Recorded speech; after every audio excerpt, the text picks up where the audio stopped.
Good morning, or depending on when you're watching this, good afternoon, good evening, or good night. My name is Ross from PTCGRadio, and I'm back for another game I played on PTCGO, the official online program of the Pokemon trading card game.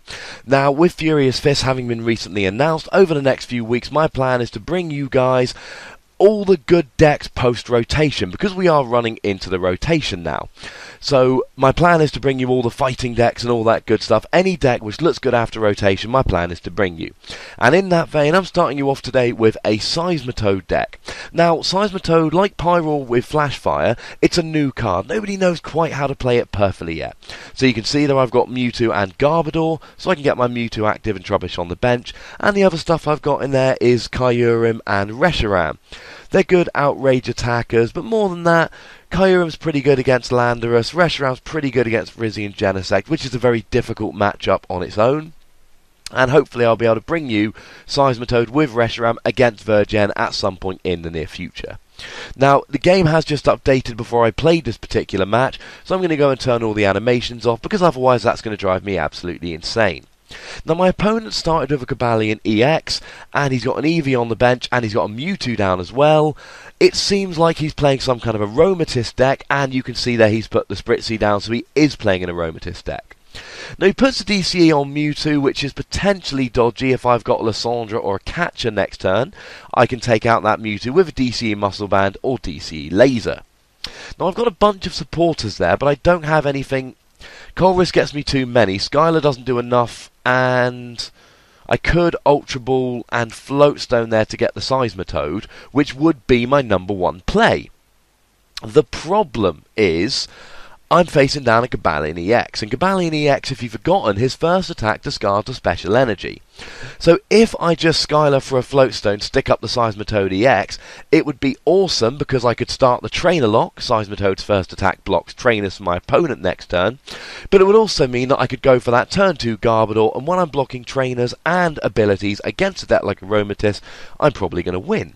The problem is, he just knocks off my DCE every time he attacks, so kind of what's the point?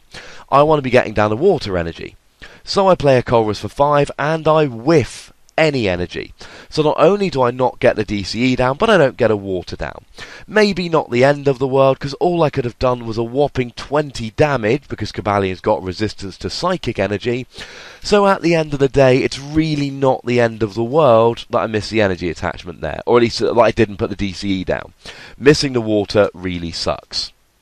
Now, I do top deck a Juniper there, which is awesome, but it means I've got to waste both my max potions. I do get to get that 30 damage off, but that's it. Now, I'm still missing a water energy, and I don't draw into the Garbodor there, which is very unfortunate, because obviously I wanted to use the Garbodor as soon as possible. But I've got the Muscle Band, I've got the DCE. Now, arguably here, it's a bit silly to put the Muscle Band on the Mewtwo. It'll get me the and apparently there isn't there is a resistance there, otherwise that would have done 80. Because now I can't attack, I'm not playing any switch cards here, and now I cannot attach a Floatstone to retreat the Mewtwo, because that DCE won't be there to use to pay the retreat cost. That DCE will be knocked off by Cobalion's attack. Now, Cobalion's attack only does 30. It takes a long time to actually do any real damage, as my opponent plays a computer search, probably looking for either an Aromatisse or a Max Potion. Because if he doesn't Max Potion, I can DCE Laser to get the KO next turn, even with him knocking my DCE off. And of course, he hits the Colress for 9, so presumably the computer search went for that.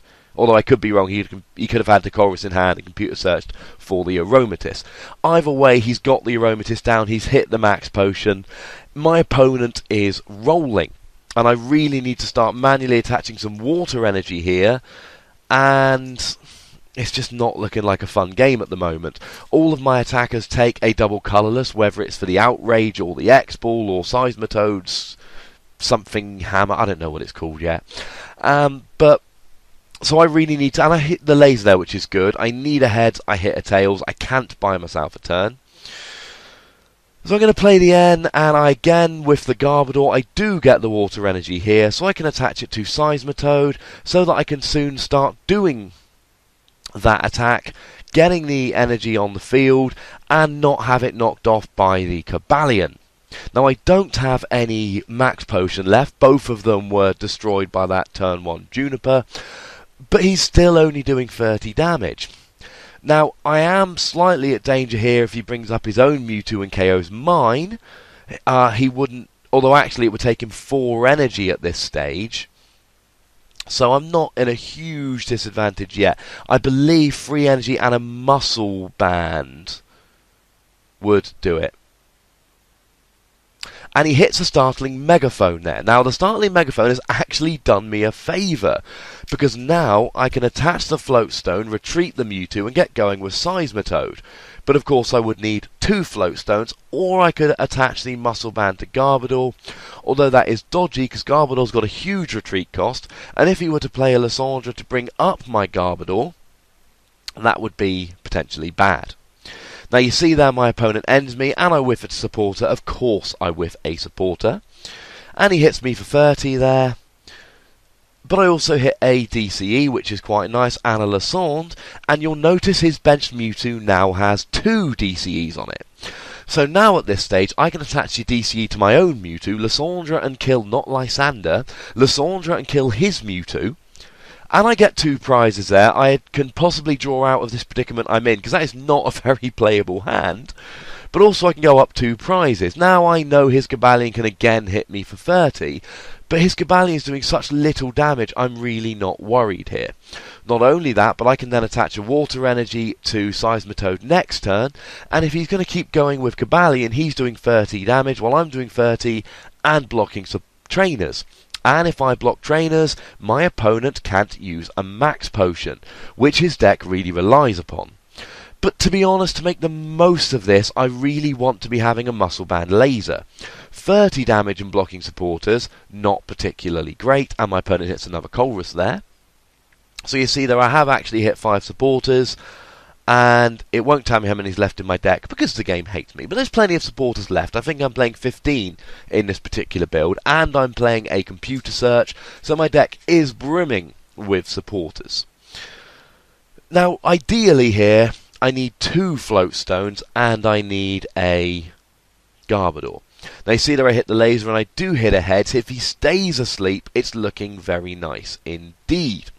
Now I can attach DCE to Mewtwo. I've only actually played 1 DCE here, so that's still only 2. I've still got 2 left in my deck, and crucially that Seismitoad's got a Water Energy on it. And I hit the float stone there, but I don't hit the Garbodor, which is a slight pain.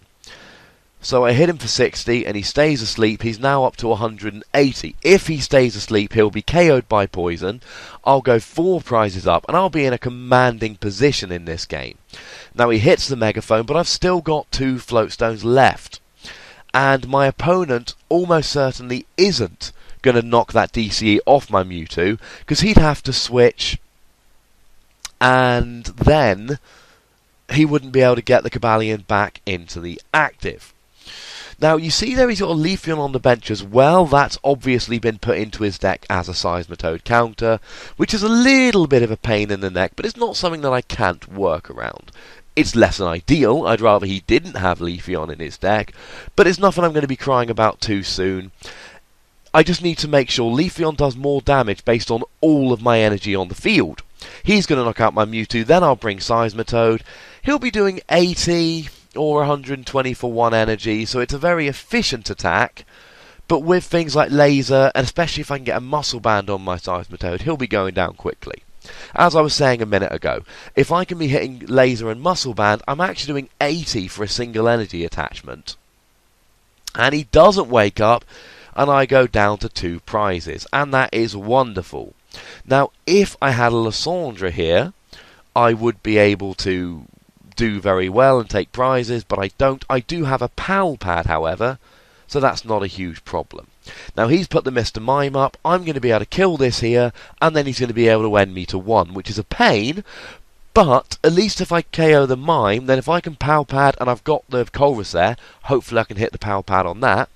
That means if I draw into the Lysandre late game, I can kill something like his 90 HP Aromatisse, and that can be my last prize. Now, if I don't hit my Lysandre again, or I might actually be playing 2 in this build, and you see that I do hit the Pal Pad, which is lovely. Now, arguably here, what I should be doing is putting that muscle band onto Garbodor, but I'm a little bit worried about that in terms of it getting Lysandre up, because these Aromatisse decks do tend to play Lysandre, but also he's not max potioning here. Now, truth be told, he can move all his energy onto a Mewtwo and do a big Mewtwo KO, but as you'll see in my hand there, I have another Mewtwo. Now, Aromatisse decks, if any deck is not going to play 4 copies of N, Aromatisse might be it, because it tends to go a prize or 2 down, which actually is an upside for playing N, but it's not the most aggressive supporter. So, maybe Aromatisse is playing 4N, and he puts a Fairy Garden down there, which helps him a lot. But I've got the Floatstone, Mewtwo, DCE, Muscle Band. I've got everything I need to get the KO. If he plays an N, and you see there what I was thinking was he'd already played a few N. Aromatisse, I've seen lists that don't play all 4, but the fact that they go down early probably gives them more reason to play N rather than less. What I meant was I'd seen him play a few N, but he's put them back with Power Pad. If he's put them back with Power Pad, that suggests to me he might not have one. And if he doesn't play an N here, and I have got the KO, which is going to give me the victory here, I can put up anything, put a Floatstone, retreat it, put the Mewtwo DCE Muscle Band down, and that is the KO. I've even got a Juniper there, which will give me a decent chance of actually hitting a Hypnotoxic Laser as well, but that's going to be overkill. Now I'm going to try it here, and if this makes me look like a douche, I apologise. When I'm doing these testing games, I like to see, if I didn't have the Muscle Band, would I have hit the laser? And I hit the computer search there to get the laser. Maybe it's not that nice, maybe I could have just got the win, well I could have just got the win without playing a Juniper, but as it's testing, I like to see. So you'll see there that my deck had a slightly slow start, my opponent had a much better start, but I pulled out the victory. And that's the kind of testing games that you want. Now I know I also didn't actually use Seismitoad there. These things happen. I will show you a game in the future which does include Seismitoad when he actually attacks. Until then, comment, like, subscribe, all that good stuff, and I shall see you soon.